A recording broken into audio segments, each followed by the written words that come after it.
Welcome to Diamonds and Dugouts, where forgotten ballparks echo with cheers and every team has a tale worth telling. I'm your host, Corey Sharpless, broadcasting from my home dugout in Chattanooga, Tennessee. Today, we head north, way north, to Burlington, Vermont, where the crack of the bat still rings out at one of the oldest ballparks in America, Centennial Field. Nestled on the campus of the University of Vermont, Centennial Field has hosted legends, long shots, and lake lore since 1994, when the Jamestown Expos packed up and moved east to become the Vermont Expos. That name stuck until 2005 when the franchise embraced a new identity, one as quirky and beloved as the region itself, the Vermont Lake Monsters. Inspired by the mythical creature champs said to lurk in Lake Champlain's depths, the team's new name wasn't just a rebrand, it was a rallying cry for a community that thrives on character, charm, and baseball with a bite. For over 2 decades, the Lake Monsters were a proud affiliate in the New York Penn League, first tied to the Montreal Expos, then the Nationals, and finally the Oakland Athletics. They were a proving ground for future big leaguers. Names like Sean Murphy, Matt Olson, and Robbie Ray all passed through Burlington on their way to the show. In total, over 130 Lake Monsters alumni have reached the majors, a staggering number for a short season club. But in 2021, everything changed. Major League Baseball's sweeping reorganization of the minor leagues left Burlington off the map. The Lake Monsters lost their affiliation status, and with it, a pipeline to the pros. Yet instead of folding, they pivoted, joining the Futures Collegiate Baseball League and winning the championship in their first season. It was a testament to the team's resilience and the community's unwavering support. In this episode, we'll explore the layered identity of the Lake Monsters, from their Expos roots to their transformation into a summer collegiate powerhouse, winning their last 3 championships.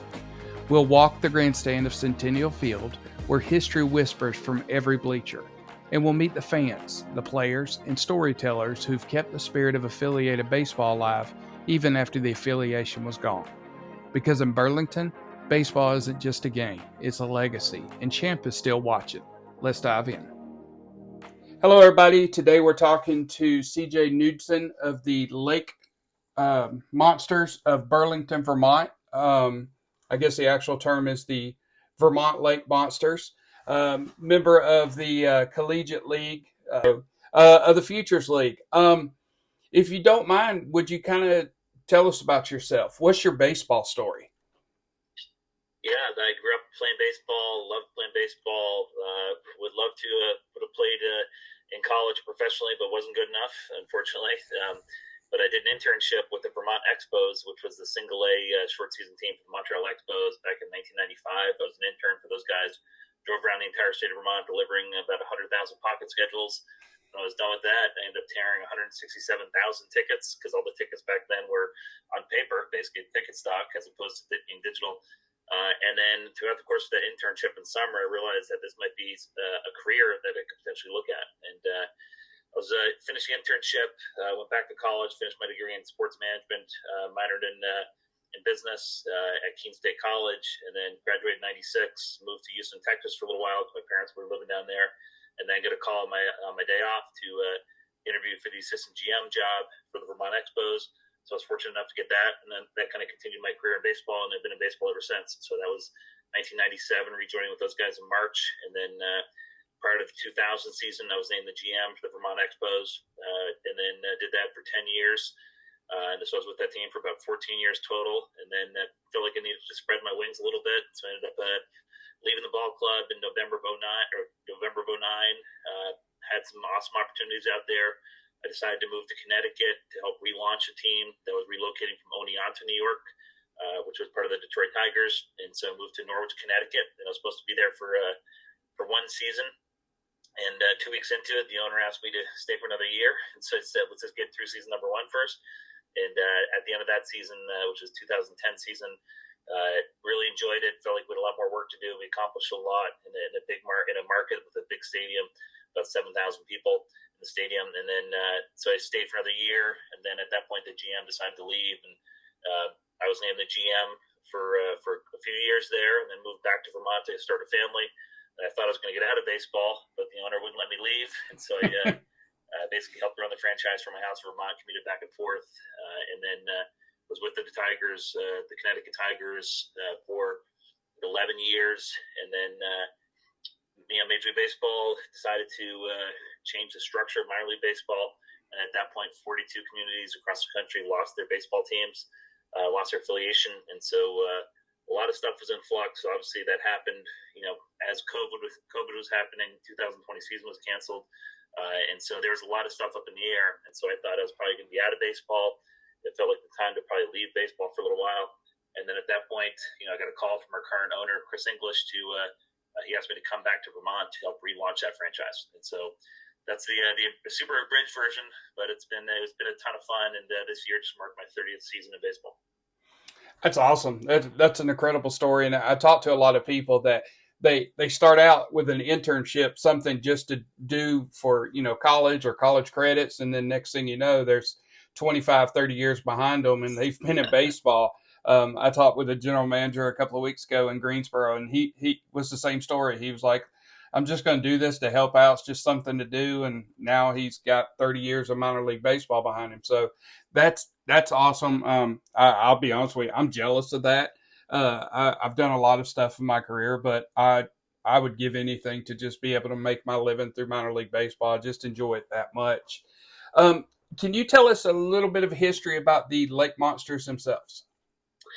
Yeah, so it actually started back in 1994 as the Vermont Expos. It was a single A team for the Montreal Expos at the time, and the market loved it. We played playoff games at Centennial Field, which is one of the oldest ballparks in all of baseball. The field itself was built in 1906. The grandstand's 1922, and so it's got a lot of history. It's similar feels Fenway, but obviously on a smaller scale. And so 1994 is when the Vermont Expos were born. That franchise came over from Jamestown, New York. It was part of the New York Penn League. We were the New York Penn League for years, which was the Penn League itself was founded in 1939. So it was one of the longest continuous leagues in the country at the time before it got contracted. And so through those years, 1994 to 2005, we were affiliated with the Montreal Expos. I think 2005, we actually became affiliated with the Washington Nationals at that point. So we were the last Expos in baseball. And so after the 2005 season, we ended up having to change our name from the Expos to something else. We did a name your team contest in 2005. We had 30,000 different entries for various names. And the entry that kind of floated to the top was Lake Monsters. And that one stuck, obviously. So now we're officially the Vermont Lake Monsters, which we launched that brand in really the fall of 2005, so ultimately 2006 season. And it pays tribute to our world-famous mascot named Champ, who's the legendary lake monster who lives in Lake Champlain, who was first seen and sighted by Samuel D. Champlain, the explorer, in 1609. Wow, that's awesome. And just I know this is a audio podcast, but if the logo is incredible, I love it. I love the way it looks on the jersey. Matter of fact, I'm definitely getting one of those jerseys. I want to get up there. I've been to several parks.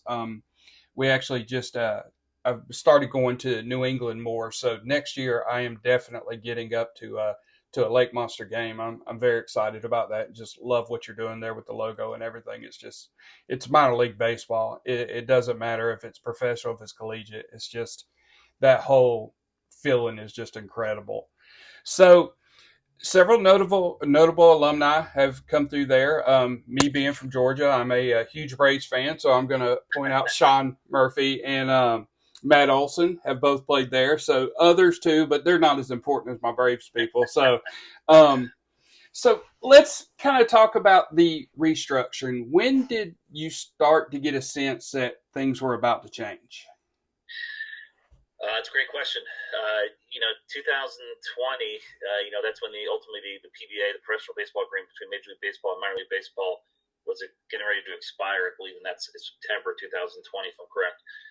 And then obviously when COVID happened, minor league baseball season was canceled across the entire country. So there's a lot of darkness, a lot of questions up in the air here to figure out what was going to happen. Is there going to be a 2021 season? What's that going to look like? And then ultimately when the 42 teams got contracted nationally, there was a lot of concern. There was a lot of concern in the Bronx Vermont market because that franchise has been there for years. At that point, fans were embracing it. They drew over 2 million fans at that time, and so it was Vermont's team, and people were traveling near and far to come watch it and cheer on the Lake Monsters. So there was a real concern with that area losing its franchise, and so when they were contracted, the previous owner, Ray Pecor, tried to figure out what he's going to do with the franchise, if he was going to join a different league, if he was going to join the Futures League, which is a collegiate bat league, which is the league that we're currently in. If he was going to join maybe a professional league like the Frontier League, which you're paying the players, or if you join the Atlantic League. I mean, so there's different options out there, but when it was a minor league baseball franchise, the players were paid by the Major League Baseball team itself, and also covered the workers' compensation for the players. So, which those are two large expenses. And when you're operating a team that might play 35 to 40 home games, where you're trying to bring in revenue, that's a tough challenge. And so, if you tack on large payrolls and large workers' comp expenses, it makes it a little more challenging. So. As Ray was trying to figure out what to do with the team here, because he wanted to keep baseball in the community, because he's the one that ultimately brought it back in 1994, because that community did lose baseball after the 1988 season, when the Mariners ended up relocating to Akron, Ohio. And so he wanted to make sure that baseball stayed in the community. At that point, he started having a conversation with our current owner, Chris English, about joining the Futures League. And then Chris decided that it made sense for Ray and for him to get together and put together a deal here to have Chris purchase the team from Ray. And that's what happened. And that basically happened in March 2021. And so it was really, really quick. And at that point, we basically needed to rebuild and relaunch a franchise coming out of COVID, trying to get our players and ultimately get ready to field a team here for the end of May in the Futures League, which at that point, we were playing about 64 games. We had 38 home games, and trying to navigate, COVID. When we first started our season in 2021, Vermont state laws basically had people still doing safe distancing, so we had to sit people 6 feet away from each other. Everyone was wearing masks still, and so trying to relaunch a baseball team during COVID was tough, and having no players was even tougher, and we had no staff at all. So. That was kind of the start of the process in terms of how we first launched. And I think a lot of people are not familiar with the differences, because when you're an affiliated team, the Major League club tells you, hey, these are the players we're sending you. And where now you have to recruit players and get out there and try to find your own and work through all that yourself. How big of a transition was that?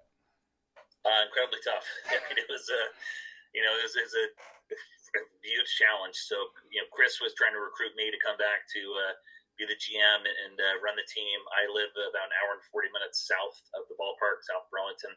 And Chris offered me the position, and unfortunately, I declined it. I said, you need somebody that's going to be there 7 days a week, that lives literally on site, and I just can't swing it. And then he reached out to me a second time, and then I told him no again, and then he reached out a third time, and then we were able to figure out a great arrangement for both of us, and that's what we did. So I walked into the office there, and we offered jobs to the entire staff, but at that point they were all burnt out on baseball, so they left, and so it was really just myself restarting and relaunching the franchise. We had Morgan Brown, who's our director of baseball operations, so he was responsible for recruiting our players. We were able to convince Pete Wilk to come and be our manager. Pete Wilk was the skipper at Georgetown University for 20 years. And so between Chris English, myself, Pete Wilk, and Morgan Brown, we were able to kind of help. We were basically able to relaunch the franchise. We sent out 1,200 emails to college coaches across the country to try to let people know that we're here, and that we were looking for players. And throughout the course of the year, we had 67 different guys play for us. We had 11 Vermonters play for us, which was tremendous. And we were able to cobble together a staff, and we still drew over, I think 68,000 people for that first season in 2021. And it was incredibly challenging, but it was also incredibly rewarding. And we ended up winning the championship, which was amazing. Year one, the Futures League. Last time we won a championship in this market was 1996, so that the fans were starving for it. And so it's just a great way to kind of relaunch from being an affiliated minor league baseball team to a collegiate bat league. And it's really been tremendous, because we have Every year we have Vermonters, guys that are from all across the state of Vermont playing for us. And we also have the best of the best guys from across the country that are getting drafted, that are going to be Major League Baseball players. And so the transition from minor league baseball to collegiate wood and bat league literally has been amazing. And the fans have embraced it. They like having some local players on the team here. It's inspiring for little leagues, boys and girls playing in Vermont to potentially become a Lake Monster. We have 15 games televised statewide, which is awesome. And so it's been a wonderful rebrand of the baseball. Centennial Field is now known as Delta Dental Diamond at Centennial Field. We have a naming rights deal with Delta Dental, which is tremendous. That happened this past year. We put in some major private renovations in the ballpark using private funds. So we put in field level suites. We have a beautiful Neapolitan pizza oven, custom made for us in Italy. So we make all of our pizza 100% homemade on site. Wow. We have our own hot sauce that we bottled. So it's been unbelievably tremendous and very successful. And this year we also celebrated our 3 millionth fan in franchise history. So the transition was incredibly tough in 2021, but it's gotten a little easier and way more fun with each passing year. And we just finished our 5th year in the Futures League this past season. Wow, and made the playoffs again this year. So I mean, you've been competitive. So you're putting together not only just a team, but a good team, a product on the field that people can be proud of. Yeah, without a doubt. We've made it to the playoffs every single year. We have the best of the best talent out there. People want to come to Vermont. The players want to come to Vermont. So it's definitely not hard for us to recruit players. The players when they're here, they get treated like gold, which is awesome. We run it as a professional minor league baseball ultimately organization. These guys are spending the night in nice hotels, traveling on a nice bus, and are able to get experience in terms of what it's like to play minor league baseball to get these guys ready for the next level. So does the community, do you billet players, or do you have I guess home teams where you use parents and places in the community to billet them? Yeah, so we've had a host family program in place since 1995, basically, where all the players, for the most part, live with host families, which it makes the experience of the players and the families that much more fulfilling, especially the guys that are from outside New England, from California to Kansas to Texas to Florida to Minnesota. They come to Vermont for the summer, and Vermont's a beautiful place. It's a stunning place, really all year round, but in the summertime it's gorgeous, and the families open up their hearts and their homes to the athletes, and the athletes come and they have an amazing experience. They create lifelong bonds with the host families, with their teammates. We give all the players their own baseball card, which is awesome. And we want these guys to have the best experience that they possibly can, and make sure that they succeed both, not only on the field, but ultimately off the field. We want to make sure that these guys are great, and great community citizens. Well, and their kids coming in there, they're not just, I mean, they're living on their own for the first time, and trying to figure out how to balance checkbooks, like if people still do that anymore. So it's not just come to play ball. It's like learning to live by yourself. I mean, I know they've been in college, but they're away from home, and it's important to have those host families because they take up kind of like a foster parent mentality of just kind of helping them get through and get stuff going. So That's incredible. Yeah, that's our philosophy. Our philosophy is we want to make sure that they're really good people first, and then good baseball players second, and that's been successful for us. So absolutely.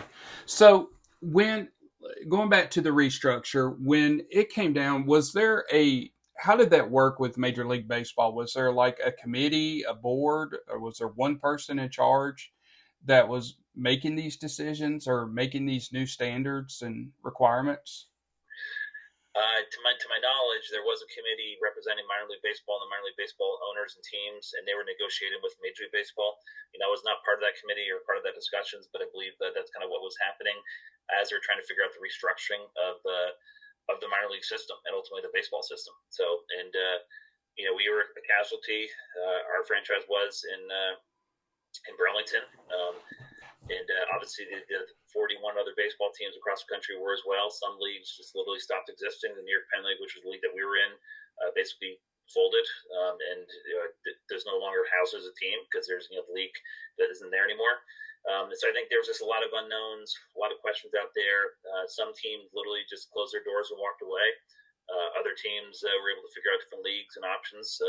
some of the teams in the Penn League end up maintaining their minor league baseball status and relationship and join different leagues. So it was kind of a free-for-all, and nobody really knew what was going to happen and how it was going to play out for everybody. And so for us to be able to have baseball in Burlington, that was kind of the first step, which people really loved and embraced.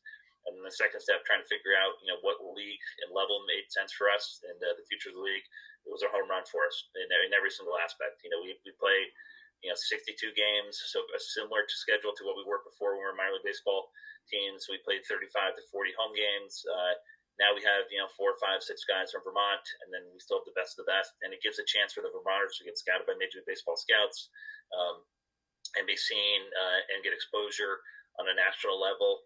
Where before, when we were a minor league baseball team, there was very little connection to the players from Vermont over a 30-year history. So there was 2 or 3 guys, 4 guys maybe that had connections to Vermont, or might have played at UVM baseball early on before UVM baseball was no longer.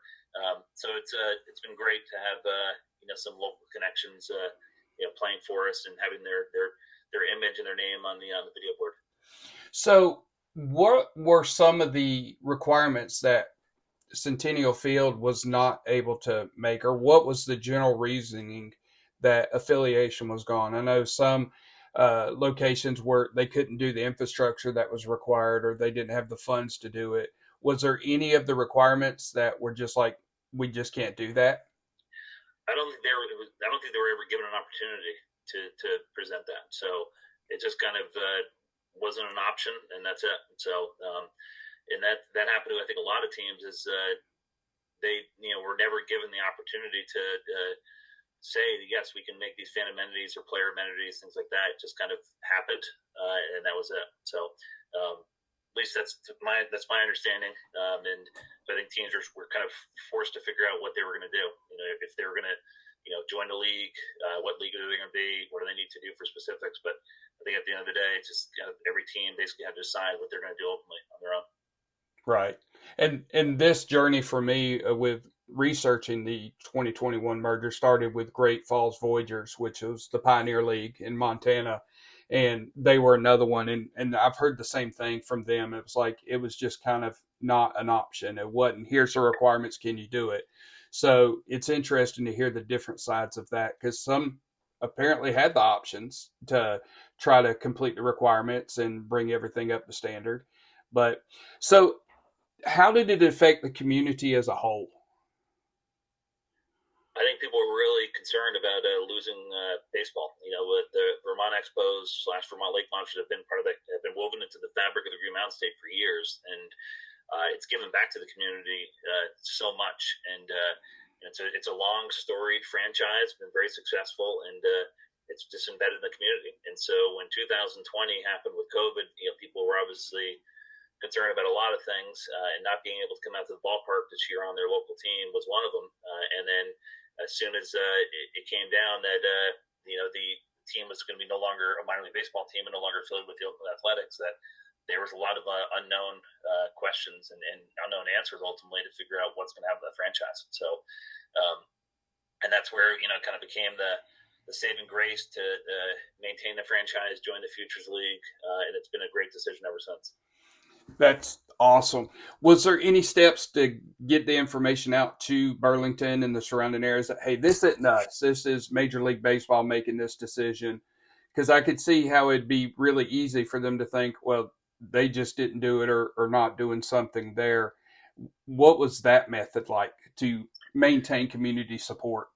Yeah, I wasn't with the franchise at that point. 'Cause at that point, I was running a different franchise in Connecticut, which was the Connecticut Tigers / now the Norwich Unicorns. So I was dealing with it from that market. So coming back to Burlington, I was not with the franchise at that point when those decisions were being made, but we were also making those very similar decisions in Norwich and in Connecticut, trying to figure out what we're going to do with our franchise here. So I know Vermont did try to inform their fans and their sponsors and supporters that they're trying to figure out what they're going to do, and they needed some time. And ultimately, when Ray Pecor and Kyle Bostwick were chatting with Chris English, that's when they were able to figure out that arrangement that made sense, for everybody to keep baseball in Burlington, to keep baseball in Vermont, and then having us join the Futures League and us just finishing our 5th season. It's been tremendous. This past year we drew close to 96,000 people. So the community has embraced it. And we've also, in goods and services and monetary donations, have given back to the local community over $336,000 since relaunching 2021. So that's a significant amount to help support a community that supports us so well. That's incredible. So on a more fun note, do y'all do any alternate identities or anything like that? What have some of the things that y'all done? Yeah, we love alternate identities. We love marketing. We love logos. One of our alternate identities is actually the Vermont Expos. So we play one game as Vermont Expos every year. So we wear the retro Expos jerseys, which people love. We have a public address announcer come down from Montreal, and he does the announcements in French, which is great. That's awesome. We do Vermont Maple Kings night. So we play one game as Maple Kings. So it's a tribute to the maple syrup industry here in Vermont, which is awesome. The logo's great. We did the Margaritaville night this year, which was incredibly successful. So the guys wore these really cool Margaritaville fully licensed jerseys, and we auctioned off to a charity for we raised $7,000 for a local charity. We do Star Wars night where they this very similar things where it's fully licensed Lucas jerseys. Those get auctioned off to charity.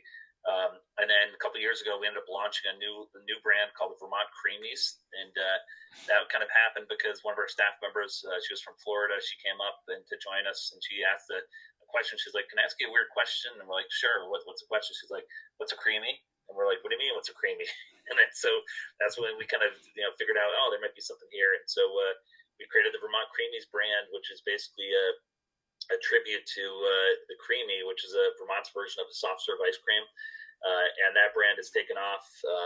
We've sold merchandise in every single state in the union, and people love it. We play one game as Vermont Creamies. So this past year we played against the team in Worcester, they're normally the Worcester Bravehearts, but they changed their name to Gibby's World Famous Ice Cream. So it was an ice cream battle, and we want to make sure we want to see who's going to melt under the pressure. And so it's been a ton of fun, and that's what it's about. It's about fun, and it's about giving back to the community. It's about a great, watching these guys play great baseball, and having them hone their skills and continue to give back to the community. So the alternate brands are wonderful. The Lake Monsters merchandise is incredibly popular. We have a lot of Lake Monsters teams across the country that have the Lake Monsters logo and the name on it, and so it's been really successful. That's awesome, and just like you said, it all comes back to having a good time and just putting a product out there that's successful but family oriented and just fun. And just I love what you've done there. I had seen the Creamies jerseys. Actually, I'm ordering one. I'm a big fan of that. I thought it was great. So I am definitely looking forward to getting up there next season and spending some time in Vermont, which it is beautiful. I've had the opportunity to be up there during the fall for all the leaves and everything. I bought the maple syrup. I went all in. But I definitely want to get up there next year and enjoy the ballpark. I've just heard such good things, and talking to you, I love your enthusiasm. I love when talking baseball to people, and you just know they love it. It's not just a job to them. And to your point, 30 years, it's been a career, but really it's one of those things you just love to do. So it's almost like, is it work? Yeah, I appreciate that, Corey. And some days it definitely feels like work, but other days it doesn't. And just seeing a kid walk into the ballpark, eating an ice cream cone or having a hot dog or getting an autograph from one of our players or high five from Champ. It's awesome. And giving back to the community and raising a lot of money for local charities. That's all. It really makes our heart feel full. And that's what a baseball team should be able to do, is bring people together as a community and have a great night out at the ballpark, make sure it's affordable, and people have a ton of fun.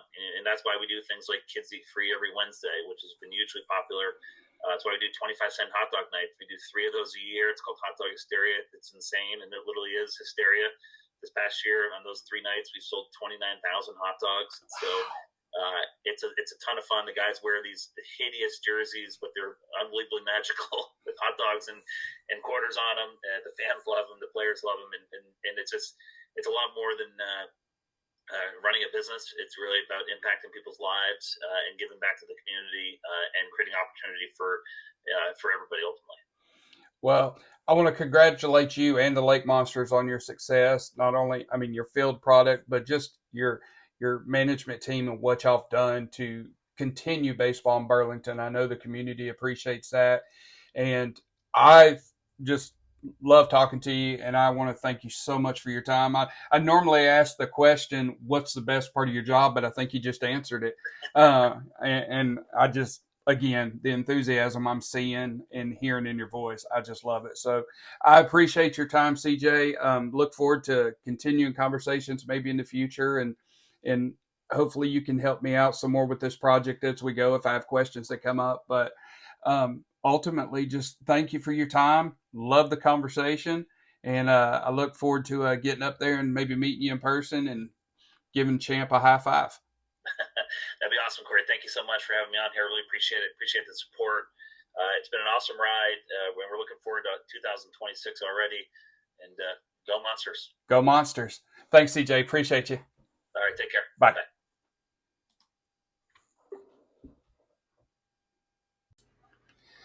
I hope you got a lot of information out of that. It was a great time for me, and I very much enjoy CJ and thank him for his time and his story. The one thing I can constantly say about minor league baseball is there's so many stories that are out there to be told, and my goal is to get out there and tell as many of them as I can. Um, I'm going to continue to work on editing these things and get better going forward. I would appreciate any kind of feedback. Again, like I said in my last one, you're not going to hurt my feelings. If you have ways that can help me be better, then obviously I'm going to take those ways. But today, that's me, Corey Sharpless, your host, and I'm signing off from my home dugout here in Chattanooga, Tennessee.